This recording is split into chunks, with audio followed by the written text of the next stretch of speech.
Good morning student, how are you? कैसे हो आप सब? I hope you are healthy. मैं आशा करती हूँ कि आप स्वस्थ होंगे। बच्चों, पिछले क्लास में हमने लेसन नंबर 6 रीड किया था, फूड प्रोडक्शन। आज हम इसका बचा हुआ पार्ट रीड करेंगे। शोविंग सीड्स, बीज बोना। After the soil is ready seeds are sown. मिट्टी तैयार होने के बाद बीज बोए जाते हैं। Seeds must be high yielding, free from insects, pests and diseases are must be treated with suitable chemical to prevent seeds borne diseases।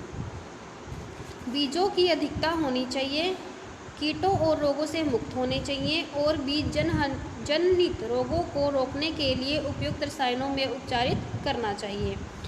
Seeds can be sowed by 2 methods. बीजों को 2 तरीक़ों से बोया जाता है। The first is called broadcasting और scattering the seeds by hand. पहले को हाथ से बीज को प्रसारित करना और बिखेरना कहा जाता है। This results is unequal distribution of seeds over the area. यह परिणाम क्षेत्रों में बीज का असमान वितरण है। The other method is to use a seed drill. दूसरी विधि बीज ड्रिल का उपयोग करना है। A simple seeds drill consist of an iron tube with a funnel at the top attached to the plough. एक साधारण ड्रिल में एक ट्यूब होती है जिसमें सबसे ऊपर एक फनल होता है। Seeds are introduced into the funnel opening and then released into the soil furrow made by plough, जो कि प्लॉग से जुड़ा होता है। बीज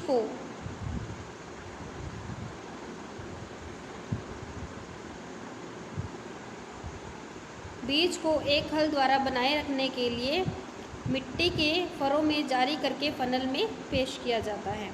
नेक्स्ट है विडिंग। विडिंग मीन्स होता है निराई करना।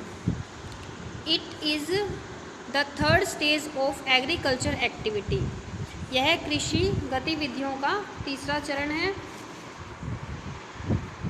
After sowing seeds there are a number of unwanted plants that grow in the fields.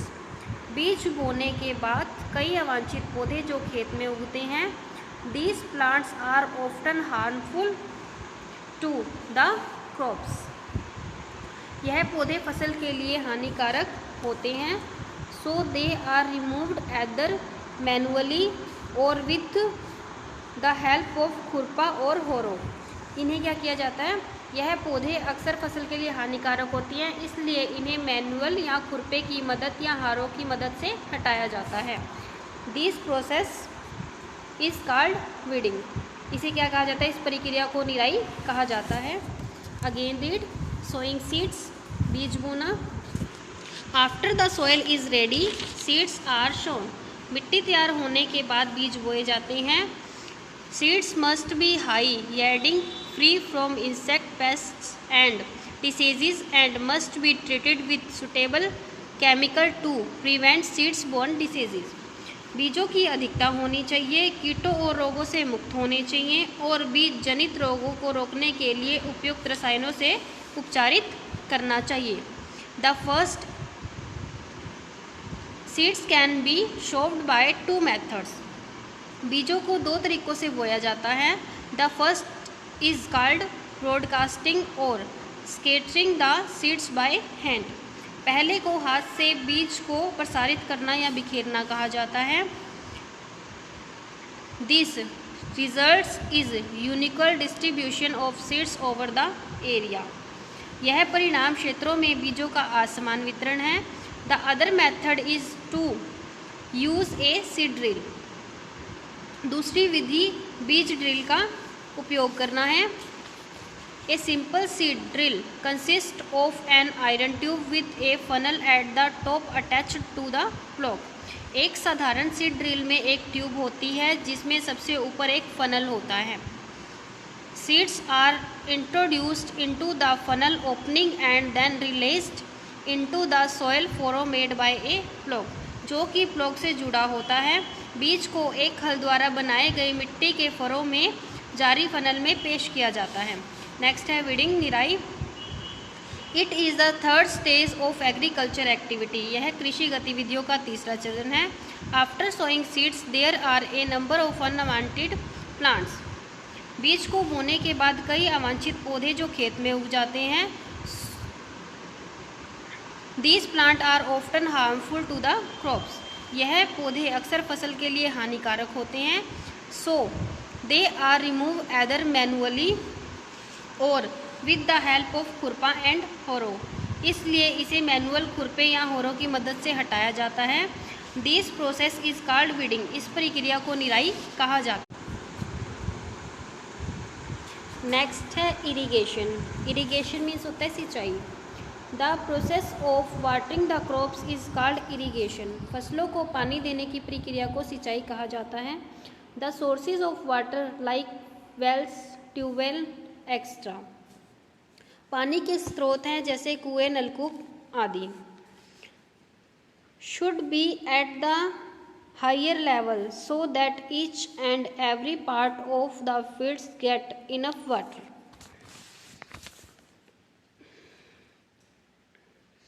पानी के उच्च स्तर पर होने चाहिए। जो पानी के स्रोत हैं जैसे कि नलकूप अतिरिक्त उच्च स्तर पर होने चाहिए ताकि खेतों के हर हिस्से को पानी मिल सके। Well, tubewells and canal are common sources of water. कुएं और नहर पानी के सामान्य स्रोत हैं। कुएं, नलकूप और नहर पानी के सामान्य स्रोत हैं। Normally we use 3 method of irrigation they are. आमतौर पर हम सिंचाई की 3 विधियों का उपयोग करते हैं। वो हैं, फर्स्ट है फ्यूरो इरिगेशन, फर सिंचाई। In this method the water is allowed to enter the fields through channels of furrow between 2 rows of a crop. इस पद्धति में पानी को एक फसल की 2 पंक्तियों के बीच चैनल या फरों के माध्यम से मैदान में प्रवेश करने की अनुमति दी जाती है। नेक्स्ट है बेसिन इरिगेशन, बेसिन की सिंचाई।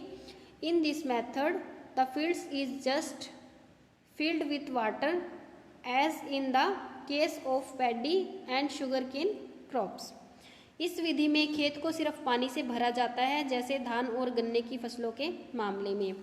नेक्स्ट है स्प्रिंकलर इरिगेशन, छिड़काव वाली सिंचाई। This method of irrigation is used where the soil can not retain water for a long time. Here the water is sprinkled by sprinkling. जहाँ मिट्टी लंबे समय तक बरकरार नहीं रख सकते, जहाँ मिट्टी को लंबे समय तक बरकरार नहीं रखा जाता, वहाँ क्या होते हैं, पानी छिड़काव का प्रयोग किया जाता है। यहाँ पर वहाँ पर पानी छिड़कने वाली विधि का प्रयोग किया जाता है। अगेन रीड, इरिगेशन मीन्स होता है सिंचाई। The process of watering the crops is called irrigation. फसलों को पानी देने की प्रक्रिया को सिंचाई कहते हैं। The source of water like wells, tubewell extra. पानी के स्रोत जैसे कुएं, नलकूप आदि। Should be as a higher level so that each and every part of the field get enough water. उच्च स्तर पर होने चाहिए ताकि खेत के हर हिस्से को पानी मिल सके। Normally we use 3 method of irrigation they are. आमतौर पर हम सिंचाई के 3 विधियों का प्रयोग करते हैं। फर्स्ट है फ्यूरो इरिगेशन, फर सिंचाई का। In this method, the water is allowed to enter the fields through channels or furrow between 2 rows of a crop। इस पद्धति में पानी को एक फसल की 2 पंक्तियों के बीच में चैनल या फारों के माध्यम से मैदान में प्रवेश करने की अनुमति देते हैं। नंबर 2 है बेसिन इरिगेशन, बेसिन की सिंचाई। In this method the field is just filled with water as in case of paddy and sugarcane crops। इस विधि में क्या होता है, खेत को सिर्फ पानी से भरा जाता है जैसे धान और गन्ने की फसलों के मामलों में। नेक्स्ट है स्प्रिंकलर इरिगेशन, छिड़काव सिंचाई। This method of irrigation is used where the soil can not retain water for a long time. Here the water is sprinkled by sprinkles.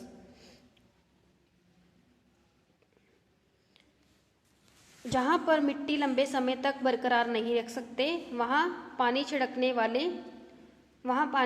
वाले द्वारा पानी छिड़का जाता है या स्प्रिंकल द्वारा पानी छिड़का जाता है।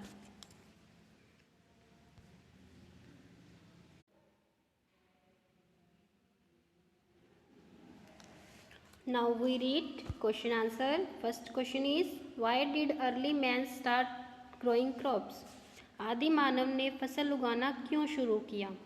Why did early man started growing crops? आदि मानव ने फसल उगाना क्यों शुरू किया? Answer is, early man started growing crops to feed himself. आदि मानव ने स्वयं खाने के लिए फसल को उगाना शुरू किया। Early man started growing crops to feed himself. आदि मानव ने स्वयं खाने के लिए फसलों को उगाना शुरू किया। Next question, what are pesticides? कीटनाशक क्या है? What are pesticides? कीटनाशक क्या है? Chemicals used to kill insects and pets are called pesticides. कीटों को मारने के लिए इस्तेमाल होने वाले रसायन को कीटनाशक कहा जाता है। Chemical used to kill insect and pets are called pesticides. कीटों को मारने के लिए इस्तेमाल होने वाले रसायन को कीटनाशक कहा जाता है। Again read question number 1, why did early man start growing crops?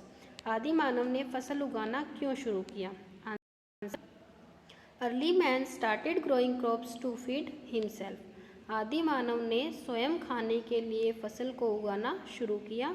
Next question, what are pesticides? कीटनाशक क्या है? Chemical used to kill insects and pets are called pesticides. कीटों को मारने के लिए इस्तेमाल होने वाले रसायन को कीटनाशक कहा जाता है। डियर स्टूडेंट, आज हमने लेसन नंबर 6 रीड किया है। आपको इसे जितना भी मैंने आज पढ़ाया है उसे अगेन रीड करना है और इसके क्वेश्चन आंसर लर्न करने हैं। जो भी काम आपको कराया जाता है उसको अपने साथ के साथ लर्न करना है। Thank you student, have a nice day.